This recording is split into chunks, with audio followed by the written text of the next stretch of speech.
آپ سب لوگ جانتے ہیں کہ ملک کی بہت سی ریاستوں میں مدارس کو نوٹس دیے گئے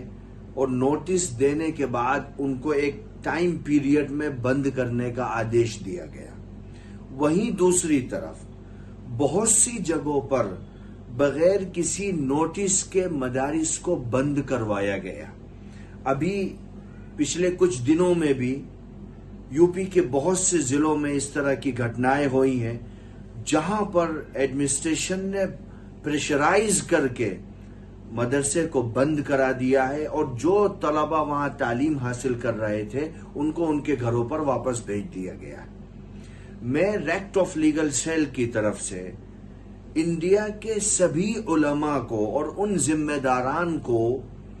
جو ان مدارس کو چلا رہے تھے جن کو بغیر نوٹس کے بند کیا گیا، میں ان سے یہ کہنا چاہتا ہوں